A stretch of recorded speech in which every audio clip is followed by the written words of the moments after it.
बोले सो निहाल। वाहिगुरु जी का खालसा, वाहिगुरु जी की फतेह। दोस्तों, आज हम सब लोग गुरु गोविंद सिंह जी के साहिबजादों और माता गुजरी देवी जी की सुप्रीम शहादत, माता गुजरी कौर जी की सुप्रीम शहादत को नमन करने के लिए इकट्ठे हुए हैं। हम पूरे दिल से उनकी शहादत को नमन करते हैं और मैं समझता हूं कि शायद मानव जाति के पूरे इतिहास में, केवल भारत नहीं पूरी दुनिया के इतिहास में इस किस्म की शहादत की दूसरी मिसाल देखने को नहीं मिलती है।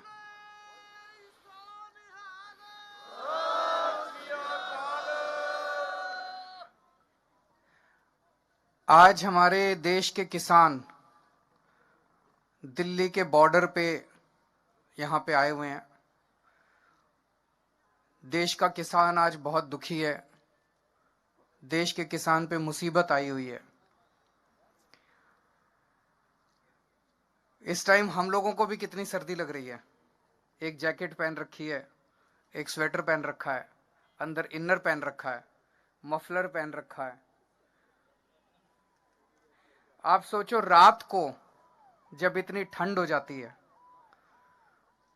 खुले आसमान के नीचे सड़क के ऊपर हमारे किसान भाई, माताएं, बच्चे पिछले 32 दिनों से सोने को मजबूर हैं।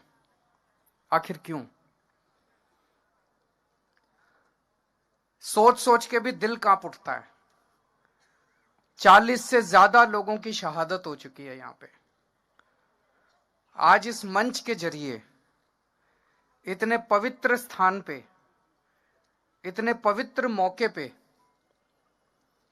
मैं हाथ जोड़ के केंद्र सरकार से अपील करता हूं। ये अपने ही लोग हैं, हमारे ही लोग हैं, हमारे भाई हैं, हमारी बहनें हैं, हमारे बुजुर्ग हैं। ये अपने ही देश के लोग हैं। इनकी बातें सुन के, इनकी मांगें पूरी करके वो तीनों कानून वापस ले लो और इन लोगों के संघर्ष को यहीं खत्म करो। अब और कितनी शहादत लेना चाहते हो आप? पता नहीं किस किस तरह की बातें की जा रही हैं। तरह तरह से ये सभी सरकारों का एक तरह से हथियार होता है। मेरे को याद है जब अन्ना आंदोलन में हम लोग बैठा करते थे, हमें भी बदनाम किया जाता था। आज किसानों को कहा जा रहा है आतंकवादी हैं, किसानों को कहा जा रहा है राष्ट्रद्रोही हैं। अरे किसान आतंकवादी हो गए और किसान राष्ट्रद्रोही हो गए तो तुम्हारा पेट कौन भरेगा? तुमको रोटी कौन देगा उसके बाद? 70 साल से किसानों को, अपने देश के किसानों को सबने धोखा दिया। सारे नेताओं ने धोखा दिया, सारी पार्टियों ने धोखा दिया। किसानों ने केवल और केवल धोखा देखा है अभी तक। सारी पार्टियां कहती थी तुम्हारे लोन माफ करेंगे, किसी ने लोन माफ नहीं करे। सारी पार्टियां चुनाव के पहले कहती थी तुम्हारे बच्चों को नौकरी देंगे, किसी ने नौकरी नहीं दी। अब ये तीनों कानून लेके आए हैं। इन तीनों कानूनों के जरिए भी इनकी खेती भी छीनना चाहते हैं। किसान के पास खेती के अलावा तो कुछ होता नहीं है। उनकी खेती भी छीनना चाहते हैं। उनकी खेती भी उठा के बड़े बड़े 2-4 इनके पूंजीपति दोस्त हैं उनको देना चाहते हैं। अगर खेती भी चली गई किसान की तो फिर वो कहां जाएगा? और तो तुमने इनके लिए कुछ करा नहीं। खेती करता है बेचारा किसान। खेती भी चली गई तो किसान कहां जाएगा फिर? तो जितने किसान, आप सोच के देखो, इतनी ठंड में अपने घर के बुजुर्गों को और बच्चों को लेके जितने किसान बैठे हैं, वो अपने सर्वाइवल के लिए बैठे हैं। क्योंकि अब आर पार की लड़ाई बन गई है। जब खेती भी चली जाएगी और खेती पे बड़े बड़ी कंपनियों का अधिकार हो जाएगा तो किसान के पास कुछ भी नहीं बचेगा। तो अपनी खेती को बचाने के लिए बैठे हैं। अभी केंद्र सरकार ने इन्होंने अपने सारे बड़े बड़े नेताओं को उतार दिया मैदान में। इन्होंने सारे मंत्री उतार दिए, सारे इनके मुख्यमंत्री उतार दिए इन्होंने मैदान में।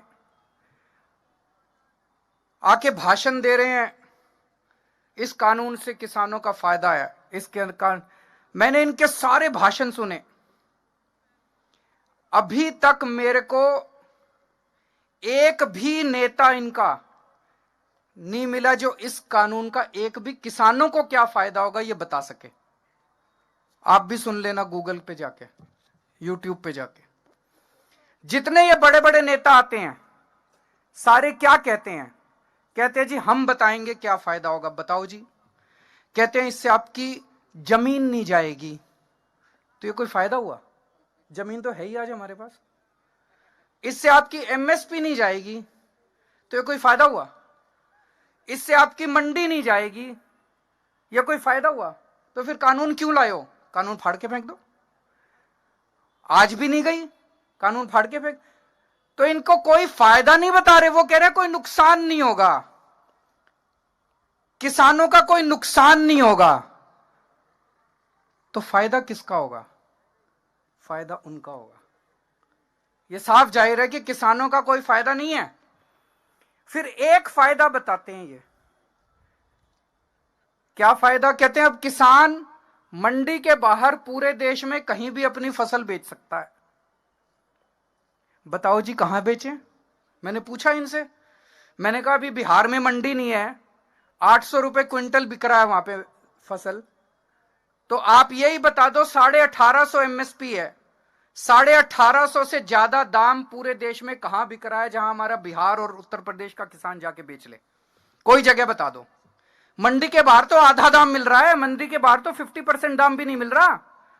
तो ये तो कोई फायदा नहीं हुआ। तो फायदा एक भी नहीं बता पा रहे ये लोग किसानों को। फायदा केवल और केवल पूंजीपतियों को है। केवल तो आज पूरा देश दो भागों में बटा हुआ है।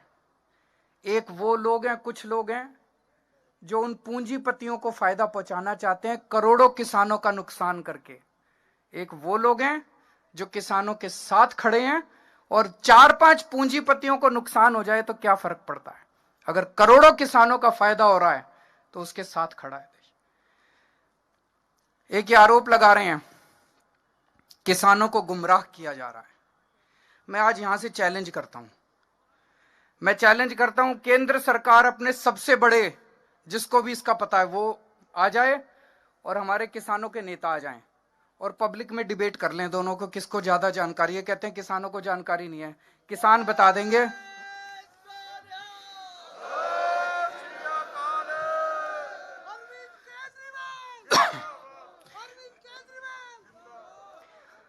मैंने किसान जत्थेबंदियों के जितने नेता हैं, मैंने इनके भी सारे वीडियो सुने हैं। इतने शानदार तरीके से ये आपको संविधान समझा देते हैं। इनको सारा संविधान पता है, इनको सारा कानून पता है। मुझे पूरा यकीन है जितना इनको पता है उतना तो इनके मंत्रियों को भी नहीं पता होगा। तो मैं आज चैलेंज करता हूं, एक बारी दूध का दूध पानी का पानी भी हो जाएगा कि इनके जितने, जो भी इनके सबसे बड़े मंत्री हैं जिसको सबसे ज्यादा इसकी जानकारी है, वो आ जाएं और हमारे किसान नेता आ जाएं और पूरे देश के सामने आमने सामने डिबेट हो जाए। पूरे देश को पता चल जाएगा ये कानून कितने खतरनाक हैं और ये कानून कितने गंदे हैं। तो मैं आज उम्मीद करता हूं इस पवित्र स्थान से कि केंद्र सरकार और किसानों की शहादत ना करवाए। 40 से ज्यादा किसान शहीद हो चुके हैं और अब इनकी आर पार की लड़ाई है। जल्दी से जल्दी केंद्र सरकार इन तीनों कानूनों को वापस ले, एमएसपी की गारंटी दे, उसके लिए कानून लेके आए और अब किसानों का संघर्ष खत्म करवाए। बहुत बहुत शुक्रिया दोस्तों। वीडियो कैसी लगी? वीडियो पसंद आई है तो लाइक करें, शेयर करें, सब्सक्राइब करें हमारे चैनल को और बेल आइकन को प्रेस कर लें ताकि हमारी हर नई आने वाली वीडियो की नोटिफिकेशन आपको मिलती रहे। धन्यवाद।